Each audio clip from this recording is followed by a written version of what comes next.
नाम है, father name है, उसका आधार, गार्जियन का आधार स्टेटस है, पेमेंट स्टेटस है, बैंक का नाम है, अकाउंट नंबर है।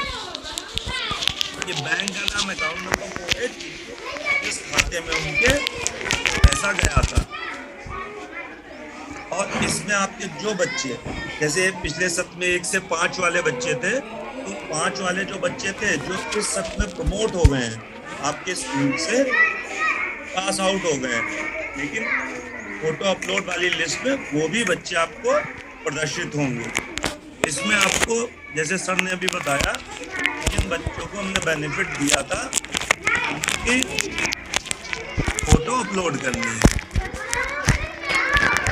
इसमें नीचे आपको कैमरे का बटन दिख रहा होगा, आप कैमरे की बटन पे क्लिक करेंगे तो एक इंस्ट्रक्शन आएगा, क्लिक फोटो विद यूनिफॉर्म, और यहाँ पे आपको ये सेव हो जाएगा।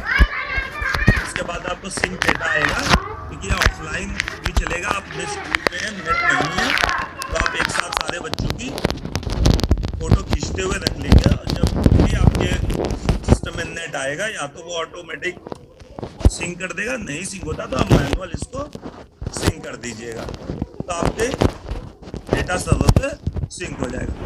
इस तरीके से आपको एक एक करके जितने बच्चों को पिछले सत्र में बेनिफिट दिया गया था उनकी फोटो खींचते हुए डेटा को सिंक कर देना है। इसी प्रकार क्लास 2 में आएंगे, 3 में आएंगे, इसी तरीके से आपको एक एक करके सारे क्लास के बच्चों की फोटो खींचते हुए इस कार्य को पूरा करना है।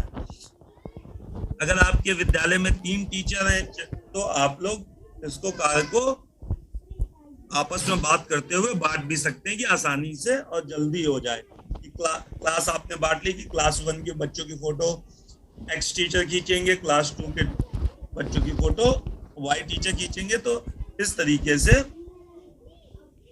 आप लोग अलग अलग कार्य को बांट के भी कंप्लीट कर सकते हैं।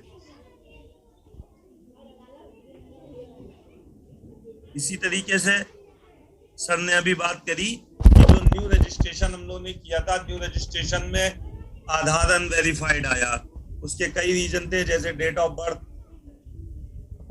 गलत डाल दी गई, बच्चे का नाम गलत डाला गया, स्पेलिंग आधार में कुछ थी, टाइप करते समय मिस्टेक हो गई, तो उनका स्टेटस अनवेरिफाइड आ गया। तो उन बच्चों को वहां पे 3 अटेम्प्ट हमने दिए थे, 3 आप 3 बार अटेम्प्ट करके देख सकते थे। वहां पे अटेम्प्ट पूरा होने के बाद आप उसमें कोई भी चेंज नहीं कर सकते थे। तो उन्हीं बच्चों को दोबारा करने के लिए, या जो पुराने सत्र के आपके बच्चे थे, जिसमें से 1 से 5 तक वाले में 5 के बच्चे पास आउट हो गए, 1 से 4 तक के वाले पुराने बच्चों में आधार, और उनके गार्जियन में जिनने पिछली बार माता पिता को छोड़ के लोकल गार्जियन लगाया गया था। अगर आपने पिछली बार माता पिता का आधार लगाया था और उनके खाते में पैसा भी गया था, तो उनके पे आप कोई भी चेंज नहीं कर सकते हैं। इस प्रकार में अभी आपको 3 तरीके की चीज बनेगी। जैसे पिछली बार आपने माता पिता के खाते आधार लगाया, उनके खाते में पैसा गया, तो उसमें आपको कार्य नहीं करना है, उसमें सिर्फ बच्चे के आधार को सत्यापित करना है। दूसरा है कि आपने लोकल गार्जियन किसी को लगा दिया, तो उसमें आपको इस बार, जैसे न्यू रजिस्ट्रेशन में कार्य किया था कि माता पिता का आधार लगाना है, अगर माता पिता नहीं है तो आपको कारण बताते हुए लोकल गार्जियन में दादा दादी अंकल चाचा चाची का ऑप्शन हमने दे रखा है। आपको कारण बताते हुए लोकल गार्जियन का आधार सत्यापित करना है और बच्चे का आधार सत्यापित करना है। ये पिछली बार की तरह ही स्क्रीन है। इस विद्यालय में 86 बच्चे हैं। आपने हो सकता है पोर्टल पे, हमने स्किन पोर्टल पे भी दी थी, प्रेरणा पोर्टल पे, टीचर लॉगिन पे भी दी थी, वहां पे भी कई चीजें आई कि सर हमने गलती से वेरीफाई कर दिया है, इनको डिलीट करना था। तो हमने वो ऑप्शन आपको यहाँ पे एक बार और दे दिया है कि आपके विद्यालय के जितने बच्चे हैं वो यहाँ प्रदर्शित हो जाएंगे। आप यहाँ भी उनको वेरीफाई और डिलीट कर सकते हैं।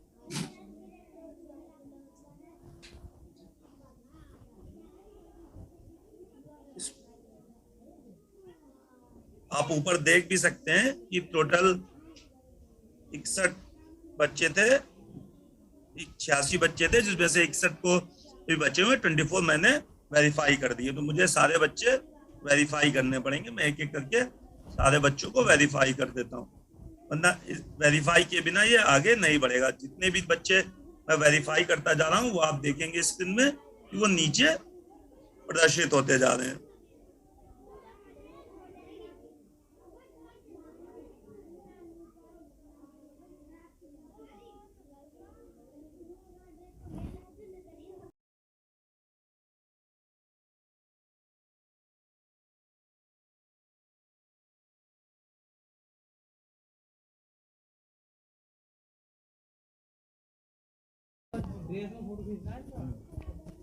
कुछ को मैं डिलीट भी करता जा रहा हूं।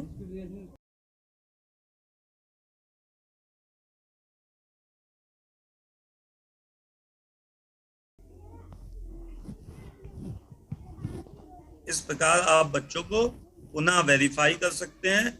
जो बच्चे किसी कारणवश गलती से डिलीट हो गए थे तो वो आपको यहाँ पे दोबारा से प्रदर्शित भी मिलेंगे, जिनको आप पुनः वेरीफाई कर सकेंगे। इस प्रकार सभी अध्यापकों शिक्षकों ने हमारे किया भी था और इसको सक्सेसफुल हम लोगों ने डीबीटी का कार्य किया था। सेम पिछली बार की तरह है, कोई भी चेंजेस नहीं है। डीबीटी का वो पुराना वाला वर्जन आ रहा है।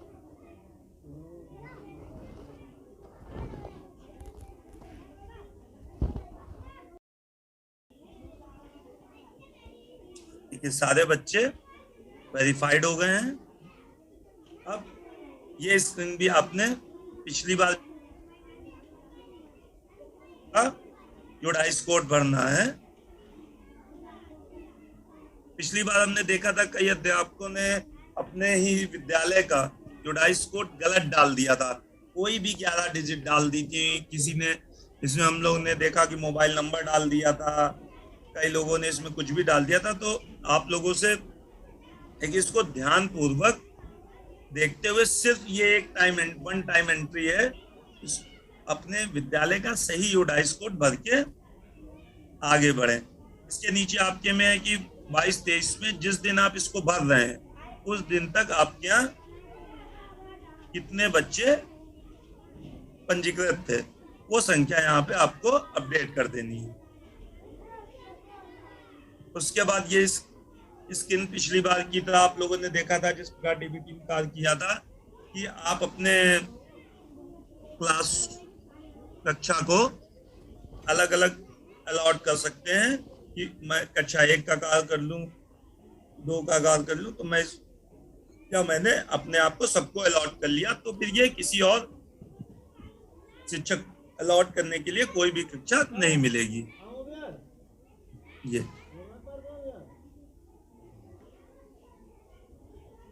पिछली बार की तरह ही ये भी डैशबोर्ड है, इसमें भी कोई परिवर्तन नहीं है। अंदर आप जाएंगे तो आपको यहां तक भी कोई परिवर्तन नहीं है।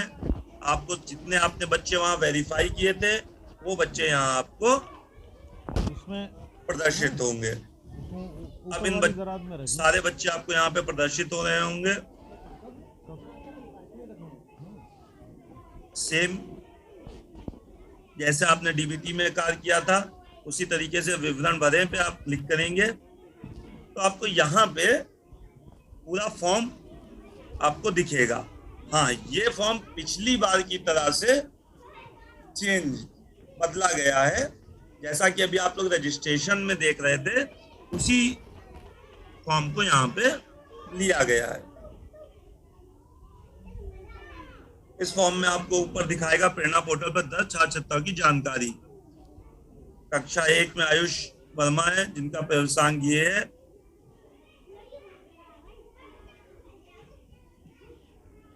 इनका आपने रजिस्ट्रेशन के समय में कक्षा 1 का है तो ये नए बच्चा आपने रजिस्टर्ड किया,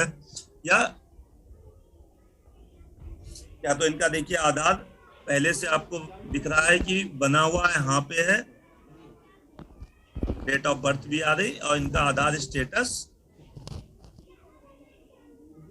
सत्यापित आ रहा है, छात्र का आधार सफलतापूर्वक सत्यापित है। तो इस तरीके से आपको दिखेगा, इसमें आपको फिर कोई भी कार्य नहीं करना है। नीचे आप आएंगे, आपको पता दिखेगा इसमें, अगर आप कोई चेंज करना चाहते हैं, पिछली बार तो डीबीटी में गलत हो गया हो पिछले सत्र में, तो इस बार आप अगर पता है में या कोई भी चेंज करना चाहेंगे वो यहाँ पे आप चेंज कर सकते हैं। आपको सिर्फ यहाँ पे पिन कोड भरना है, एपीएल बीपीएल अंत्योदय कार्ड में कोई परिवर्तन करना है तो वो आप कर सकते हैं। अगर बच्चे के एसआर नंबर या कक्षा में कोई परिवर्तन करना है तो आप यस और नो पे क्लिक करके परिवर्तन कर सकते हैं। तो इस प्रकार आपका ये खुल जाता है पिछली बार की तरह। इसी तरीके से नीचे आप आएंगे, यहाँ पे गार्जियन का मिलेगा कि गार्जियन का यहाँ भी आधार सत्यापित है, पिता का आधार लगाया गया था, ये नया बच्चा था तो नीचे बैंक का विवरण नहीं आ रहा। मैं आपको एक बच्चे के भी दिखाऊंगा जिसमें पिछले सत्र में माता का या पिता का आधार लगाया गया था, उसमें यहाँ पे आपको बैंक का विवरण भी प्रदर्शित होगा, इसमें खाते में पैसा गया था। इस केस में आपको सिर्फ अपडेट कर देना है वे तिथि भरते हुए गांव का एड्रेस। पूरी जिम्मेदारी दे दी देवेंद्र को, सिर्फ कह दी ये तुम यार तुम्हें जब मालिक बना दिया जाए तो कम से कम ध्यान तो रखिए। सिर्फ इतना कर देना है आपको इस बच्चे में। अब हम किसी दूसरे बच्चे को लेते हैं जिसमें दोनों चीजें नहीं लगी हुई हैं, अनवेरिफाइड है।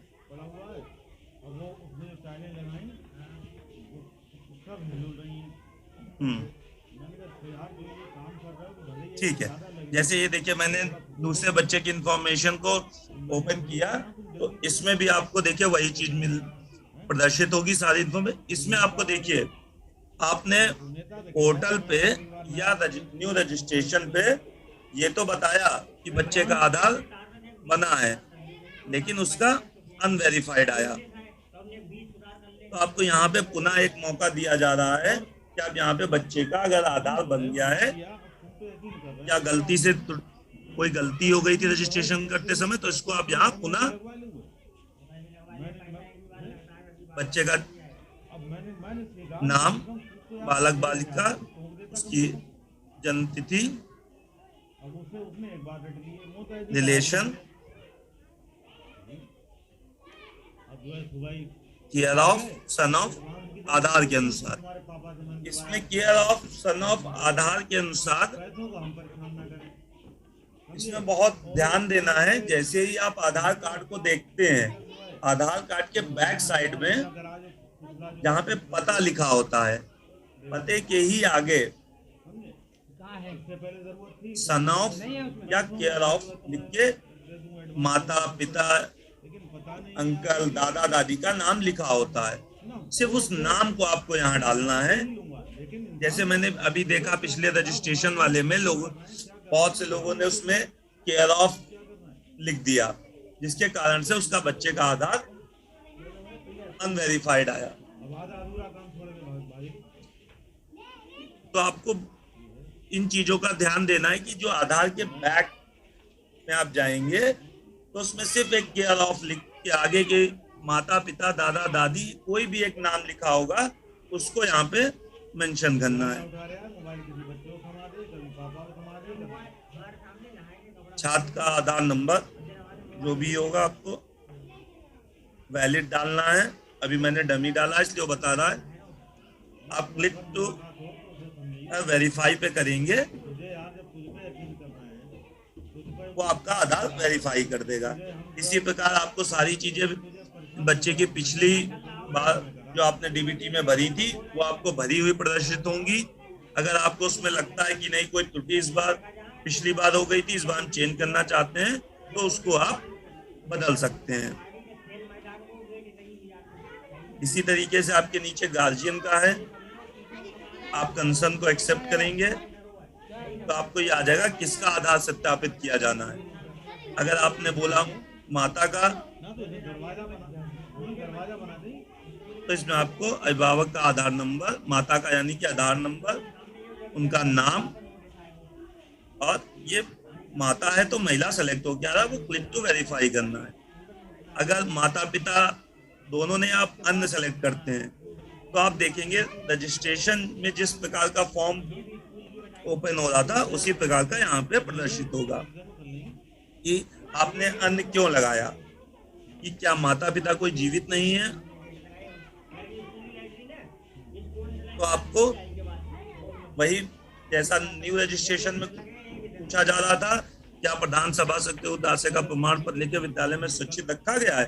अगर आप हाँ करते हैं तो आपको इनमें से कोई भी एक आप लगा सकते हैं। फिर आप लोकल गार्जियन में दादा दादी, भाई बहन, चाचा चाची, नाना नानी, बुआ फूफा को मानते हुए उनका यहाँ पे आधार लगाते हुए सत्यापित कर सकते हैं। सत्यापित करने के बाद आपको फाइनल, जब तक आप अपडेट सेव नहीं करेंगे तब तक वो हमारे लिए डीबीटी के आगे प्रोग्राम में जाने से वंचित रहेगा।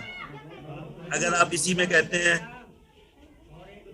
माता पिता का दोनों का आधार बना ही नहीं है,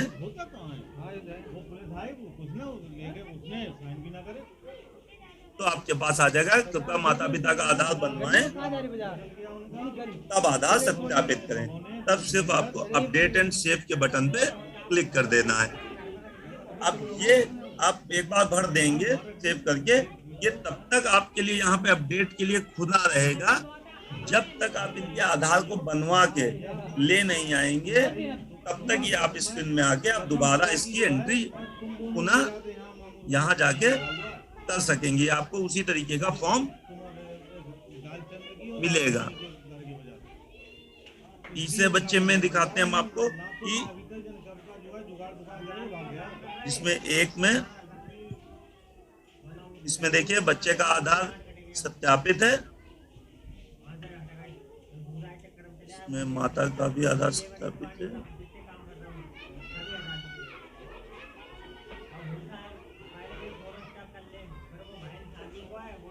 जैसे ये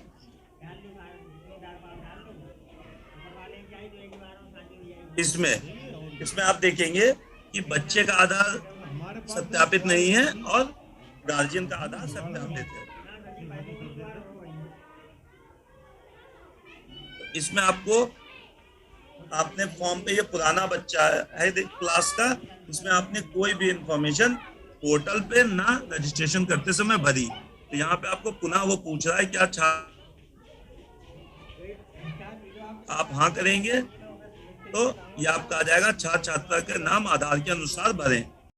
अगर आप कहते हैं आधार नहीं बना है, ठीक, तो आपको एनरोलमेंट नहीं भरना है। और इसमें नीचे आप देखेंगे बच्चे की इंफॉर्मेशन पहले से भरी या सत्यापित है।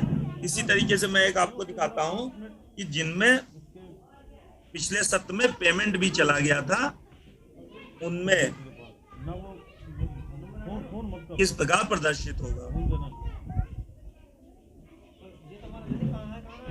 मैं आपको दोनों चीजें पोर्टल पे कैसे दिख रहा है और वही बच्ची की यहाँ पे किस स्थिति में दिख रहा है, दोनों चीजें मैं आपको यहाँ पे प्रदर्शित करता हूँ। देखिए जैसे एक ये बच्चा है, इस बच्चे का आधार नहीं सत्यापित है, लेकिन आप इनके गार्जियन में देखेंगे तो पिछली बार इन्होंने अपने माता का आधार लगाया था और आधार सत्यापन है। और इनके देखिए नीचे आपको बैंक की डिटेल भी दिख रही है कि इनका पिछले सत्र में किस खाते में पेमेंट गया था, ट्रांजैक्शन आईडी, बैंक का नाम, खाता संख्या। तो इन्होंने जो माता का आधार लगाया था वो पूरी तरीके से सत्यापित था और वो बैंक से सीड भी था। तो इसमें इनको गार्जियन अभिभावक के बॉक्स में कोई भी कार्य नहीं करना है, सिर्फ बच्चे का आधार सत्यापित करना है। हाँ करना है। अगर बच्चे का आधार बना है, जैसे हमने बताया, बच्चे का नाम डालना है, बालक बालिका चूज करना है, इसकी जन्म तिथि डालनी है। अरे इसको बाहर निकाल, मोबाइल देती है की शुभम, बाहर निकल जा। ये सब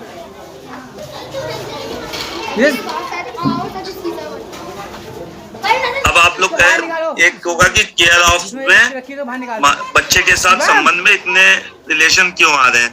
कभी कभी होता क्या है, बच्चे का आधार बनवाने गए तो उसमें अभिभावक के रूप में चाचा चाची दादा दादी का नाम डाल दिया। तो आप इसमें से कोई भी ऑप्शन चूज कर सकते हैं और बच्चे का केयर ऑफ और सन ऑफ में नाम डाल देंगे और इसको क्लिक जो है वेरीफाई करेंगे आधार नंबर डालते हुए, तो ये बच्चे का आधार सत्यापित हो जाएगा। इसी प्रकार नीचे आपको पिन कोड भरना है। अगर कोई त्रुटि है उस एसआर नंबर और कक्षा में, तो आप यहाँ पे हाँ या नहीं पे जाके इसको चेंज कर सकते हैं। जैसे क्लास बदलनी है तो क्लास में आपने इसको कर दिया 4, तो इस बच्चे की क्लास को हम सिस्टम में अपने आप इसको 4th कर देंगे। वैसे बच्चा सेकंड क्लास में है, तो त्रुटिपूर्ण ये सेकंड क्लास में पंजीकृत हो गया था, लेकिन हम इसको 4th में कर देंगे। अगर कोई त्रुटि नहीं है तो आपको नहीं का तो इसको सिर्फ अपडेट करना है।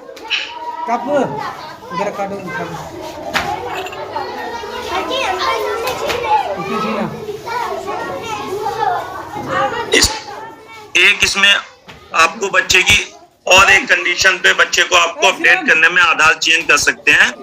पिछली बार आपने माता या पिता का आधार लगाया था, आधार वेरीफाइड भी था, लेकिन किसी कारण से उस बच्चे में वो आधार बैंक से सीड नहीं था, तो वो भी आपको यहाँ पे भरा हुआ प्रदर्शित होगा।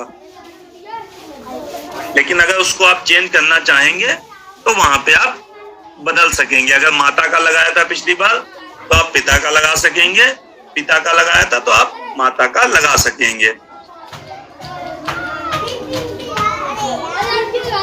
इसी तरीके से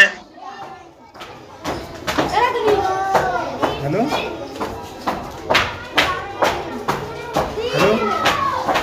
जितने बच्चों को आपने वेरीफाइड किया होगा, चाहे न्यू रजिस्ट्रेशन में हो या अपने डीबीटी में, तो वो आपको यहाँ पे पूरी रिपोर्ट में प्रदर्शित होंगे। जैसे अभी कंप्लेन आ रही थी कि जो बच्चे हम लोगों ने न्यू में रजिस्ट्रेशन किए हैं, किसी कारण से ऐप को डिलीट कर दिया या अनइंस्टॉल कर दिया, तो वो बच्चे सर्वर रिपोर्ट पे तो पोर्टल पे तो दिख रहे हैं, लेकिन आपके ऐप में नहीं दिख रहे थे। तो वो बच्चे आपको यहाँ वेरीफाइड स्टूडेंट की रिपोर्ट में आपको टोटल एनरोल बच्चे दिखेंगे, चाहे वो आपने पोर्टल से किए हो या आपने प्रेरणा ऐप से रजिस्टर्ड किए हो। वो बच्चे आपको हर 4 घंटे में हम लोग उसको सिंक करते हैं। सिर्फ वही बच्चे बच जाते हैं जिनमें किसी कारण से उनको प्रेरणा पोर्टल पे भी रजिस्टर्ड कर दिया गया और डीबीटी ऐप में भी रजिस्टर कर दिया गया। इसको तोड़ क्यों रहे? कुछ अध्यापकों ने शुरू में ऐसा किया कि उनको प्रेरणा पोर्टल पे भी बच्चों को रजिस्टर किया और डीबीटी ऐप पे भी, तो वो बच्चे हमारे यहाँ डबल हो गए, डुप्लीकेट हो गए। तो उन बच्चों को हमने अभी एज ए सस्पेक्टेड में मार्क करके रखा है। उनमें से हम एक एक चेक करते हुए, अगर सेम स्कूल में 2 बार हो गए, उनको हम सिस्टम ही द्वारा ठीक करके आपके में पोर्टल पे दिखने लगेंगे।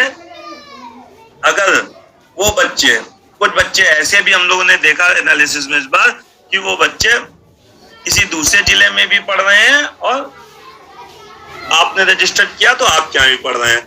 उन बच्चों को हमने भी एज ए सस्पेक्टेड किया, जिसकी रिपोर्ट हम आपको आप के पोर्ट लॉगिन पे, ऐप पे और बीओ पे प्रदर्शित करेंगे, जिसमें से आप लोग को आइडेंटिफाई करना है बात करते हुए दूसरे टीचर से या अपने कि वो बच्चा कहाँ पे वर्तमान में पढ़ रहा है।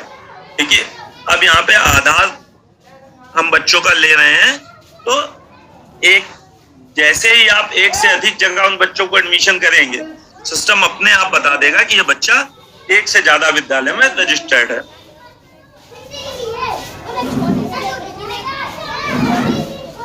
सर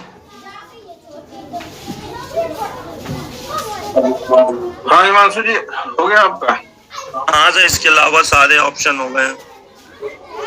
ठीक है, बस मैं चाहूंगा कि आपकी ओर से 2 और प्रश्नों का उत्तर दे दिया जाए जी सर। आपको का पहला तो ये कि जिन बच्चों को अध्यापक वेरीफाई कर चुके हैं या नया न्यू रजिस्ट्रेशन में उस सफलतापूर्वक उनका डेटा सेव कर चुके हैं और उनमें कोई संशोधन करने की आवश्यकता है या कुछ गलत हो गया है, एंट्री एसआर नंबर गलत हो गया है या कुछ और गलत एंट्री हो गई है, तो उसको कैसे संशोधित करें? पहला प्रश्न। ठीक है सर, जो अभी आपने क्वेश्चन किया कि इनको कैसे संशोधित कर सकते हैं, हम आधार वेरीफाइड होने के बाद हम सिर्फ उनको 2 चीजों को संशोधित करने का ऑप्शन दे रहे हैं। एक, वो अपने जैसे बच्चे में जाके सिर्फ बच्चे का एसआर नंबर और क्लास को चेंज कर सकते हैं अगर आधार सत्यापन हो चुका है, क्योंकि अगर आधार सत्यापन हो चुका तो उनकी डेट ऑफ बर्थ यानी कि आधार कार्ड पे सही है, तो वो उसको नहीं चेंज कर सकते हैं क्योंकि आधार कार्ड के अनुसार ली गई है। नाम नहीं ठीक कर सकते क्योंकि आधार कार्ड के अनुसार उन्होंने भरा, यानी कि वो नाम आधार पे सही है। अगर उनका आधार पे और एक्चुअल में नाम गलत है, तो एक्चुअल में अगर सही है, आधार पे गलत है, तो टीचर को पहले आधार पे बच्चे से बोल के ठीक करवाना पड़ेगा। लेकिन एसआर नंबर और क्लास की त्रुटि कोई चेंजेस है तो वो प्रेरणा पोर्टल पे भी हमने ऑप्शन दे दिया है मॉडिफाई करने का, और ऐप में यस करके इसमें सिर्फ अभी 2 ही ऑप्शन इनको इनेबल होंगे जो हम लाइव करेंगे, एसआर नंबर और क्लास। ये दोनों चीजें यहाँ पे ये चेंज कर सकते हैं। ठीक है, और जिन बच्चों का आधार वेरीफाई नहीं किया है, आधार नहीं बना है, उनकी एंट्री अगर कर ली है तो उनकी किसी भी फील्ड को ये लोग संशोधित कर सकते हैं। उनके लिए पूरा अगर वो खोलते हैं, देखिए जैसे अभी मैं आपको एक दिखा देता हूँ, डीबीटी ऐप जैसे ये गए, इनका भी आधार सत्यापित नहीं हुआ है, तो इसमें वो कोई भी चेंजेस कर सकते हैं। बच्चे का नाम, ये देखिए बच्चे का नाम हमने ऊपर दिखाया फलक जहान, लेकिन यहाँ पे वो अगर कह रहे हैं आधार के अनुसार तो वो बच्चे का कोई भी नाम डाल सकते हैं। अगर कह रहे हैं आधार नहीं बना है तो उसका सही नाम यहाँ पे डालते हुए इसको वो सारे चेंजेस यहाँ पे उनके लिए इनेबल है। डेट ऑफ बर्थ, नाम, सब कुछ वो चेंज कर सकते हैं इस फॉर्म में। नहीं, आधार में तो चेंज कर सकते हैं, लेकिन मेन एंट्री में अगर चेंज करना चाहें तो आधार अभी नहीं बना है लेकिन पता चल रहा है कि हाँ, तो सर ये जो देखिए हमने यहाँ पे दिया आधार नहीं बना है, लेकिन छात्र छात्र का नाम हम उनसे पूछ रहे हैं दोबारा। यहाँ पे ऊपर हम देखिए दिखा रहे हैं कि इनका फलक जहां नाम है प्रेरणा पोर्टल के अनुसार, लेकिन उनको लगता है कि यहाँ पे कोई त्रुटि हो गई है तो यहाँ पे वो नाम चेंज कर देंगे। इस नाम को ही हम एक्सेप्ट कर लेंगे, एक्सेप्ट करेंगे और फाइनली इस नाम को मानेंगे।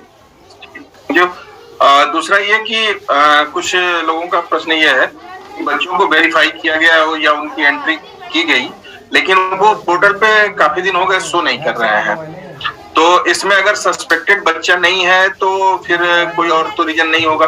नहीं सर, ऐसा कोई और रीजन नहीं है कि सिर्फ वही 2 रीजन हमने पाए थे कि एक तो 2 जगहों पे रजिस्टर कर दिया गया था। शुरू में जब पहले पोर्टल लाइव हुआ फिर ऐप लाइव हुआ तो थोड़ा सा कंफ्यूजन रहा, तो 2 जगह बच्चों को कर दिया गया। सिर्फ वो बच्चे भी, एक हमने हटाते हुए एक बच्चे को पोर्टल पे प्रदर्शित हो रहा है। सिर्फ वही बच्चे नहीं दिख रहे होंगे अभी जो एक से ज्यादा जगह रजिस्टर्ड है। ठीक है, इस ऐप को हम लोग आज प्ले स्टोर पे आ जाएगा और इनको अपडेट भी मिल जाएगा। इसी का सर यूजर मैनुअल और वीडियो मैनुअल दोनों बना दिए गए हैं। तो यूजर मैनुअल प्रेरणा पोर्टल पे अध्यापक लॉगिन करके निकाल सकते हैं, डाउनलोड कर सकते हैं, और इसी में इसका ऐप में भी लिंक दे दिया जाएगा, यहाँ से भी तो देख सकेंगे। ठीक है, thank you. Thank you Himanshu ji, धन्यवाद सर। हमारे साथ अपर परियोजना निदेशक श्री रोहित त्रिपाठी सर जुड़े हुए हैं। रोहित त्रिपाठी सर, मैं आपको आमंत्रित करना चाहूंगा। करूंगा कुछ प्रश्नों का अंकन की विभाग द्वारा। ये खंड शिक्षा अधिकारी, यहाँ अगर बच्चे कई स्कूलों में दो एक करके कम संख्या में है, तो उन बच्चों को एक दिन ब्लॉक पे समय देकर के बुला करके बीआरसी पे और उन बच्चों का बनवाएं। तो ये आपके और खंड शिक्षा अधिकारी के बीच के चीज है, और आप ही लोगों को तय करना है कि उन बच्चों का आधार कैसे और कब बनवाना है। लेकिन आधार बनवाना जरूरी है। इसके अलावा बीआरसी के अलावा भी तमाम जगहों पे आधार बनते हैं। अगर वहां से भी कोई आधार बनवाना चाहता है या आधार बनवाता है, तो उसमें किसी प्रकार का कोई रोक नहीं है, कहीं से भी वो आधार बनवा सकता है।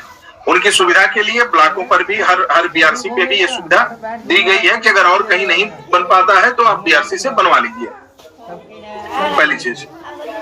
दूसरा, जो सबसे बड़ा प्रश्न आप लोगों का रहता है, पहले भी था, अब भी है, कुछ लोगों को अभी भी स्पष्ट नहीं है ये चीज, मैं फिर से उसे रिपीट कर दे रहा हूं कि बच्चे का डिटेल विवरण उनके एसआर पंजिका में अलग है और आधार कार्ड में अलग है।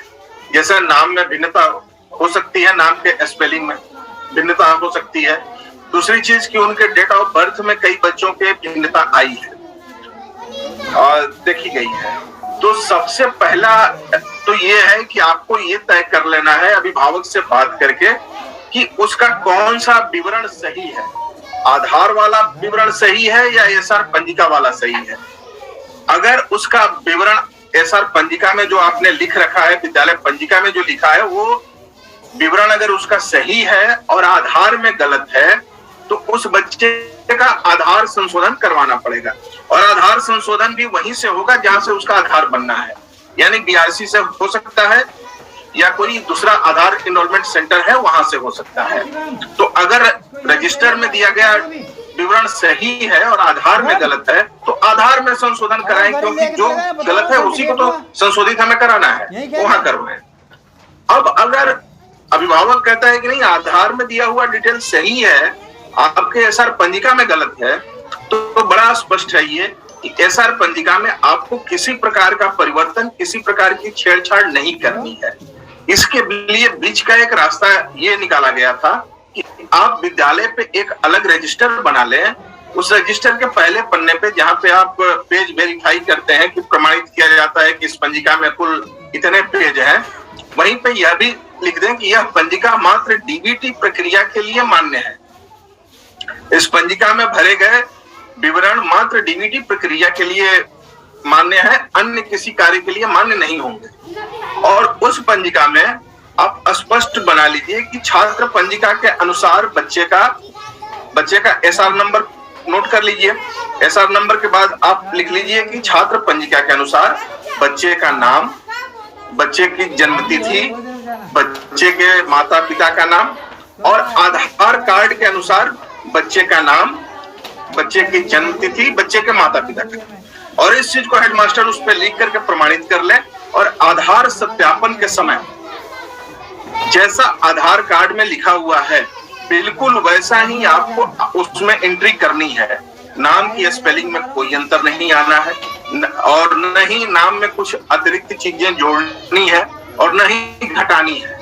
अगर आधार कार्ड पे लिखे हुए नाम में मनोज लिखा हुआ है, तो आपको श्री मनोज नहीं लिखना है, केवल मनोज ही लिखना है। और अगर आधार कार्ड में मिस्टर मनोज लिखा हुआ है, तो आपको केवल मनोज नहीं लिखना है, मिस्टर मनोज भी लिखना पड़ेगा। तो जो चीज आधार कार्ड में जैसे लिखी हुई है, जिस स्पेलिंग में, बिल्कुल उसी तरह से आपको फीड करना है पोर्टल में या ऐप में। उसमें न तो कुछ कम करना है, न अधिक करना है, न कोई परिवर्तन करना है, तभी जाकर के आपका ये सत्यापित हो पाएगा। हाँ, बता। तो मैं समझता हूँ कि इस पे क्लियरिटी हो गई होगी। अगला प्रश्न ये था कुछ लोगों का कि रखा आदर समान पिता का नाम बच्चे के आधार कार्ड में उसकी स्पेलिंग कुछ अलग है और पिता के आधार कार्ड में स्पेलिंग अलग है। तो जब हम पिता के आधार कार्ड से करने जाते हैं तो उसका नाम किस आधार कार्ड के अनुसार लिखें, पिता के आधार कार्ड के अनुसार लिखें या बच्चे के आधार में जो पिता के नाम का स्पेलिंग लिखा हुआ है उसके अनुसार लिखें। तो यहाँ पे मैं कहना चाहूंगा बड़ा साफ कि आप जिसका आधार सत्यापित कर रहे हैं उसके आधार कार्ड में जो डिटेल दिया हुआ है उसके हिसाब से भरें। अगर बच्चे का आधार आप सत्यापित कर रहे हैं तो बच्चे के आधार कार्ड में जिस तरह से लिखा हुआ है उस तरह से भरें। अगर माता या पिता का आधार कार्ड आप सत्यापित कर रहे हैं तो माता या पिता के आधार कार्ड के हिसाब से वो चीजें भरें।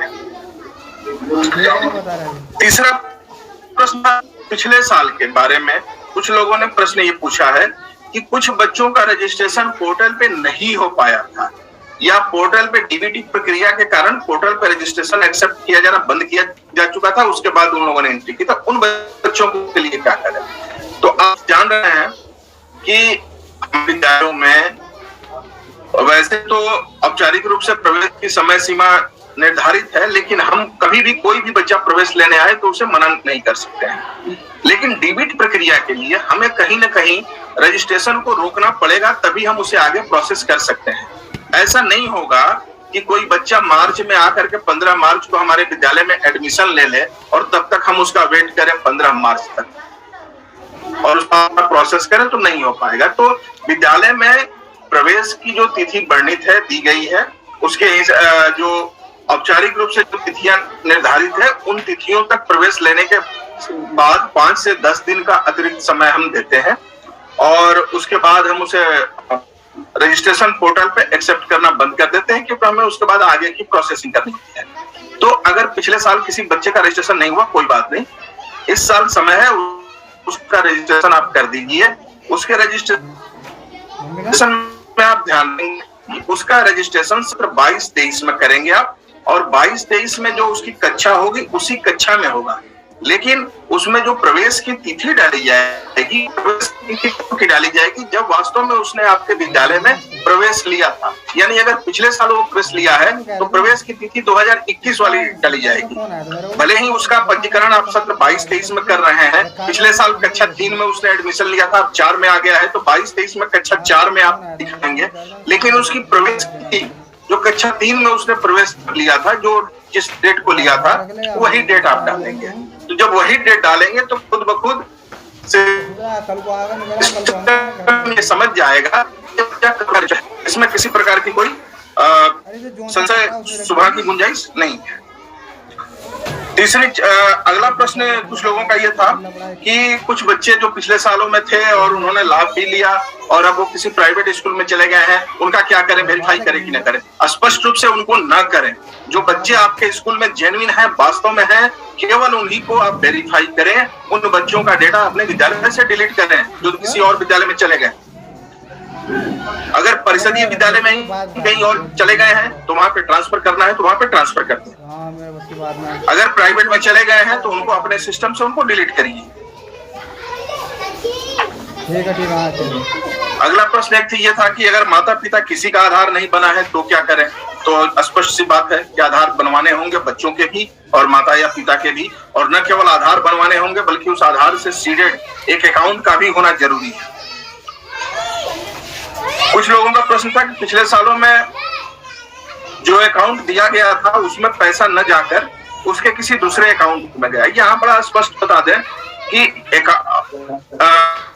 अकाउंट से हमारा कोई खास मतलब नहीं है। हम केवल आधार बेस्ड ट्रांजैक्शन करते हैं, आधार बेस्ड पैसा ट्रांसफर करते हैं, आधार नंबर को लेते हैं और उस आधार से जो भी खाता उसका जुड़ा होगा लेटेस्ट, उसी खाते में वो पैसा जाएगा।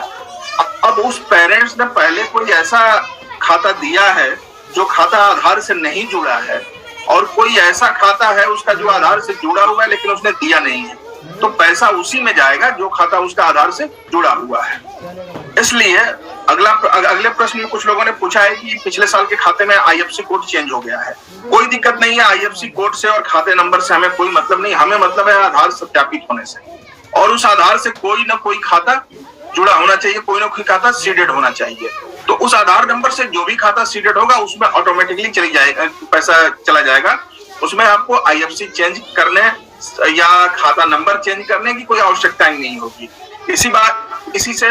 इसीलिए आपने देखा होगा कि नए बच्चों का जो हम लोग इस बार रजिस्ट्रेशन करा रहे हैं आपसे, उसमें उनका खाता नंबर हम ले ही नहीं रहे हैं, हम केवल आधार ले रहे हैं।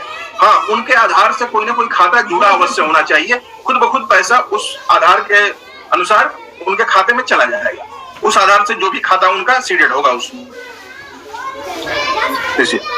अब दो एक बातें और स्पष्ट कर देना चाहूंगा कि जो आप कर रहे हैं रजिस्ट्रेशन और आधार सत्यापन, इसमें एक तो जिनका आधार प्रमाणित हो जा रहा है बहुत अच्छा, जिनका आधार प्रमाणित नहीं हो पा रहा है किसी त्रुटि के कारण, जैसे आपको 3 अवसर दिए गए, 3 बार में आपने सही डेटा एंट्री नहीं करी और अवसर समाप्त हो गया, अब नहीं हो पा रहा है, तो अभी जब आप पोर्टल के बाद जब अभी आप ऐप पे जाएंगे डीबीटी प्रोसेस में, तो डीबीटी प्रोसेस में 3 चांसेज और मिलेंगे, और उसमें आप ये प्रयास करें कि उसमें बिल्कुल सही डिटेल भरें ताकि बच्चे का आधार प्रमाणित हो जाए या पेरेंट का आधार प्रमाणित हो जाए। अब एक अंतिम बात ये मैं बताना चाहूंगा कि देखिए, पिछले साल के जो बच्चे रजिस्टर्ड रहे हैं उन बच्चों को 2-3 कैटेगरी में बांटा गया है।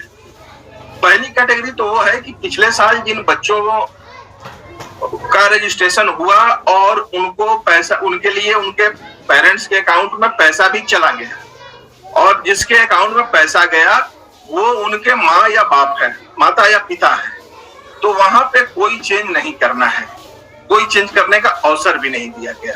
पहली कैटेगरी। दूसरी कैटेगरी ऐसी है कि बच्चे के माता या पिता का आधार तो लगाया था आपने, लेकिन उनका कोई अकाउंट सीडेड नहीं था।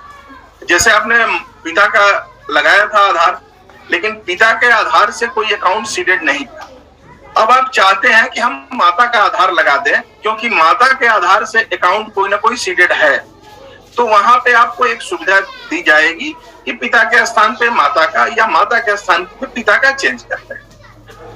ये दूसरी कैटेगरी हुई।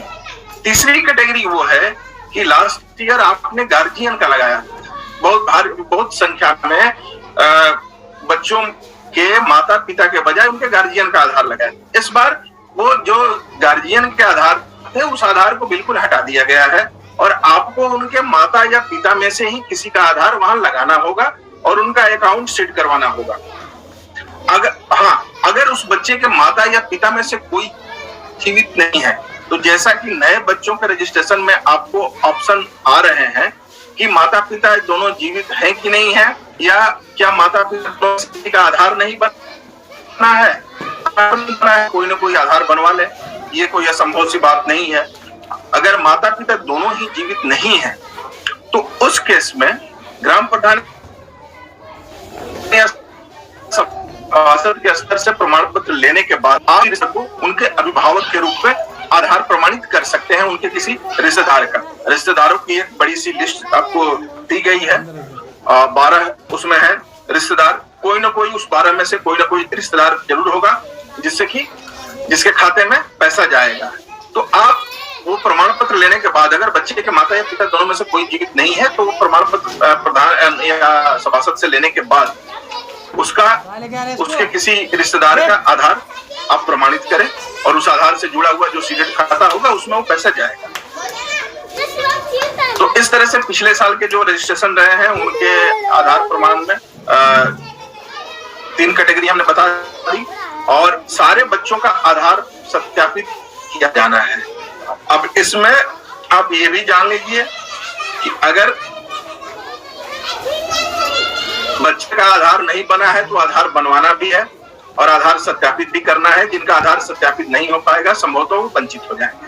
एक प्रश्न किसी मित्र ने पूछा था व्हाट्सएप पे कि पिछले साल किन्हीं कारणों से खाता सीडेड ना हो या सस्पेक्टेड हो, ऐसे केस में अगर किसी बच्चे का को पैसा नहीं गया है तो उसका फोटो कैसे अपलोड करेंगे।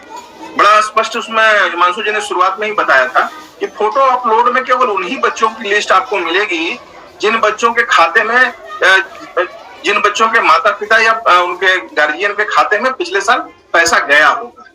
जिनके खाते में पैसा गया ही नहीं होगा उनको नहीं मिलेगा। उनको फोटो अपलोड करने की कोई आवश्यकता नहीं है। बच्चों को बिना फोटो अपलोड किए पैसा मिलेगा जिन्हें पिछले साल किन्हीं कारणों से नहीं मिल पाया। अब एक आखिरी चर्चा और कर लूं मैं आपसे। कुछ लोगों ने प्रश्न किया है कि सिस्टम में दिखा रहा है कि बच्चे का पैसा गया है पेरेंट्स के अकाउंट में, लेकिन पेरेंट कह रहे हैं कि नहीं है।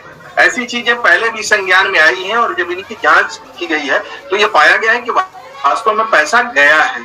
कहीं ना कहीं बैंक के स्तर पे उसको अपडेट करने में लापरवाही की गई है या पेरेंट ने सही ढंग से जानकारी नहीं की है। तो ये समझ लीजिए कि जिनको सिस्टम दिखा रहा है कि खाते में पैसा गया है वो और आपके उस पे खाता बैंक का नाम, खाता नंबर और ट्रांजैक्शन आईडी भी दिखा रहा है, स्पष्टता उनके खाते में पैसा गया है, इसमें कोई शक व शुबा की गुंजाइश ही नहीं है। तो आप वो ट्रांजैक्शन आईडी, बैंक अकाउंट और बैंक का नाम लेकर के उस बैंक से संपर्क करिए और कहिए कि इस ट्रांजैक्शन आईडी से आप सर्च करके बताइए पैसा आपके यहाँ आया है कि नहीं है। पैसा आया है, उसके अकाउंट में बैंक वालों ने पोस्ट नहीं किया होगा। ये कुछ जगहों पे देखने को मिला है। तो वहां पे इस तरह की चीजें होंगी। वहां पे इस तरह की किसी भी संदेह की गुंजाइश ही नहीं है। आरबीआई का ये बना हुआ सर्वर है, आरबीआई का सिस्टम है, केंद्र सरकार का है। अगर वो सिस्टम दिखा रहा है कि बच्चे का पैसा गया खाते में तो खाते में निश्चित गया, उसमें कोई शक व शुबा की गुंजाइश नहीं है। तो इन्हीं शब्दों के साथ हम आगे फिर आपसे समय समय पे मिलते रहेंगे। इसके अलावा इस प्रक्रिया के दौरान हम चूंकि YouTube सेशन बड़े कम होते हैं, गिने चुने समय पे बार बार आपसे नहीं हम मुखातिब हो पाते हैं, और लेकिन इसके बाद नियमित रूप से हमारी खंड शिक्षा अधिकारियों और PSA से मीटिंग होती रहेगी और हम समझते हैं कि हफ्ते में 2-3 बार मीटिंग तो कम से कम होगी ही होगी। तो उस के माध्यम से आपके प्रश्न हम तक आएंगे और हम उनको समाधान देंगे और वहां से ब्लॉक स्तर से वो समाधान आप तक कम्युनिकेट होगा, आप तक पहुंचेगा। और इसके अलावा आपके खंड शिक्षा अधिकारियों के माध्यम से व्हाट्सएप ग्रुप पर और ईमेल पर भी तमाम समस्याएं और तमाम आपकी जो शंकाएं हैं, प्रश्न हैं, वो आते रहते हैं। उनका भी समय समय पे हम लोग यथासंभव निस्तारण का प्रयास करते रहते हैं, जवाब देते रहते हैं और आगे भी देते रहें। इन्हीं शब्दों के साथ आप सभी को बहुत बहुत धन्यवाद और आज का यह सत्र हम लोग यहीं समाप्त करते हैं। बहुत बहुत धन्यवाद।